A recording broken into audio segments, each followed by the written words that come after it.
my dates wrong, but I think this is right, Christmas Day 1999. And it was launched as a 60-second television spot on the NBA. I mean, NBA always had a traditional game on Christmas Day. So we launched it, and we had just instituted a call center. We actually had it on our cans, you know, call 1-800-BUD or whatever it was at that time. And our call center got inundated with complaints starting that day. Well, thank goodness the brewery was on vacation, or I probably would have been fired, you know. But August the 4th and I talked over that holiday, and I said, we're getting killed on the call center because people don't like this idea. And it was really, it was complaints for the wrong reasons. It was, I don't like guys sticking their tongues out.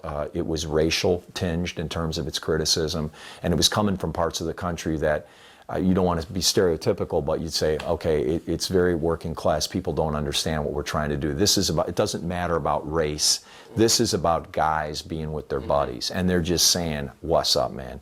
Or younger, hipper. Yeah, and I mean, you know, your friends might be, hey, buddy, how you doing? Or it's like, right on, or whatever you want to do, whatever generation, whatever it is, that's all it was.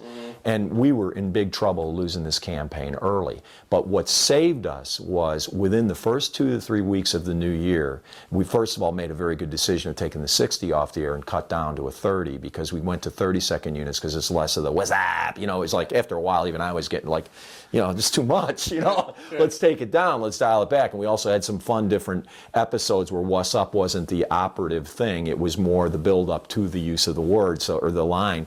And so we were able to get that work on the air very quickly within 2 to 3 weeks. But the key thing that did it was the online parodies that came to us from all over the world. We were picking up incredible parodies of What's Up within about 3 to 4 weeks. And it was the onset of video content sharing and piracy, frankly, but it was welcome, because what was happening is people as diverse as Katie Couric on the Today Show and Howard Stern were going, hey man, did you see that What's Up thing? He goes, that's unbelievable, what's up? And it's Howard Stern yelling out what's up. Immediately the criticism melted away, or the criticism was still there from people who didn't get it or wanted to do it for the wrong reasons, wanted to criticize for racial reasons, and immediately just got buried by these people that were third-party endorsers and the online parodies.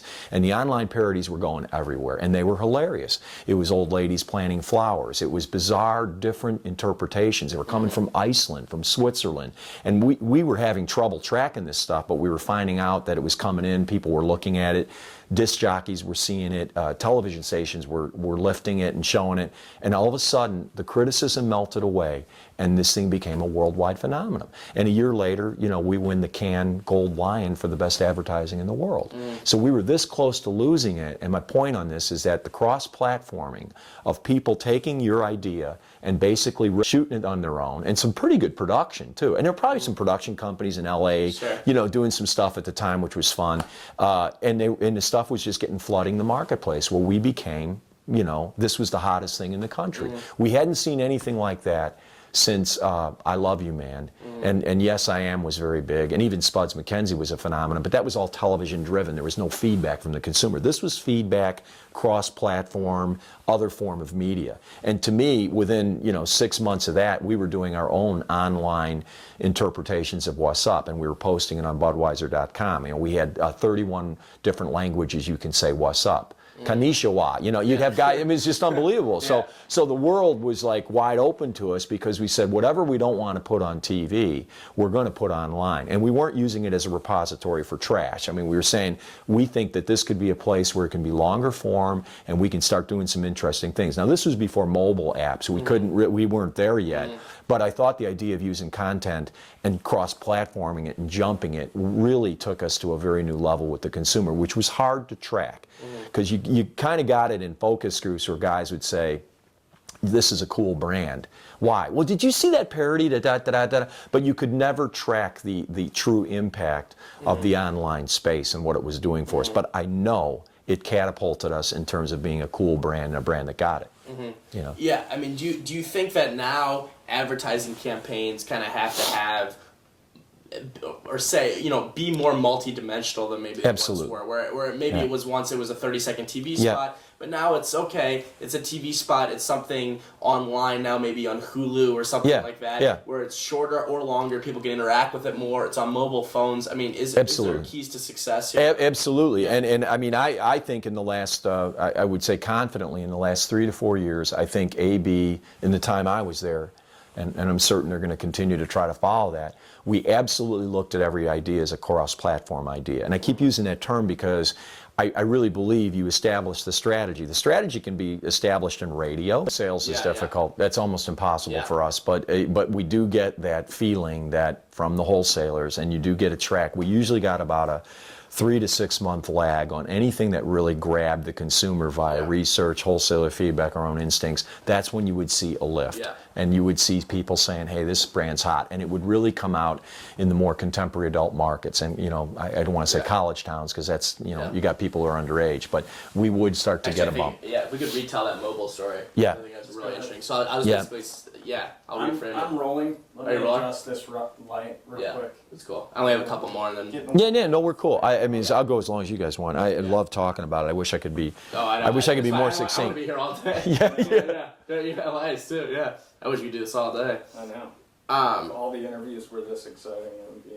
My life would be good. So much easier. They'll be good. My life would be very, very good. Yeah. Well, you're knowledgeable about all this stuff, though, David. You guys are going to do awesome. Thank you. You really are. You do. research the stuff, and you know, and you have your own opinions, and that's what matters. Because that's the other thing about it. It's like this isn't brain surgery. I mean, the stuff we were doing was common sense. It's like I'm flattered and I'm honored that people feel we did great things. We did, but we had the money to do it, and we had the guts to do it.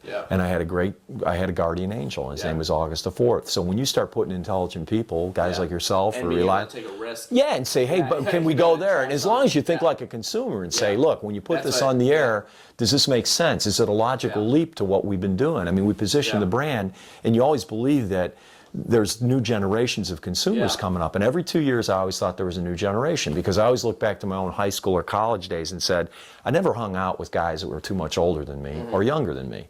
My guys and the people I most wanted to impress were the people that I grew up with. And I'm telling you, if I liked What's Up, will the next generation like it? I don't know. So why don't we just evolve it and make people discover it? And that was kind of the way we try to approach things. Very simple idea, So. That's good. Are you running though? Okay, yeah. I was gonna say also just for us, from this perspective, like that's our thing right now. Is that I self-funded the whole thing with all my savings, and we've just been kind of trying to evolve it into more and more of a business. So it's been an adventure. You'll do it if you believe in it. You're going to be successful. So we'll kick it back. Do I need to do anything special, or just another question? Let's just go ahead and repeat the question. Rachel can just cover it. Yeah. Okay. So it seems that advertising, obviously, nowadays is changing a bit. You have, more fragmentation. You've got online. You've got mobile. All these different applications and new ways to consume information, also interact with the advertiser. And I just want to get your opinion on it, where it's kind of going. And I know you've mentioned also some of the kind of cool creative stuff that Anheuser Busch did to reach people in more places as well. Well, I mean, I think it's a great question. I think the one thing I've noticed over the years is that people were afraid of the new technology because they didn't know what to do with it. And it kind of amuses you when you look at it. They have these conferences, and this person's going to give you the definitive answer on mobile marketing, and this one, you know what? It's not that complicated. It's not that complicated. If you're a user of the technology, you'll figure it out. It's a very fluid process. The biggest thing is you have got to have a central idea. And if you have a central idea and a central strategy, you can translate it to any medium. You really can. So I think the problem is with companies that are using traditional advertising, you can't always think of it as a television idea only. We were always pretty good at saying, okay, if the idea came from a print ad, which Spuds MacKenzie did, believe it or not, it can be applied to another medium. If it came from radio, which is what happened with Real Men of Genius, that could even be applied to mobile or other things. You just take the idea and stay on strategy as to what the tonality of your brand should be and what are you trying to accomplish, who are you trying to talk to, it should be very easy to apply it. But you can't think of these mediums as mutually exclusive, because they're not. Because that's not the way the consumer looks at it. I mean, the consumer, especially a younger consumer today, I loved going to conferences and saying, how many of you read the newspaper today? And the people that put their hand, the two guys that put their hand up were ashamed. Yeah, they were. Yeah, exactly. It was funny because it was like, well, nobody reads the newspaper in that age group. I mean, that's a grand statement, but it's really true. It's very, very, very true. But think about the media that you're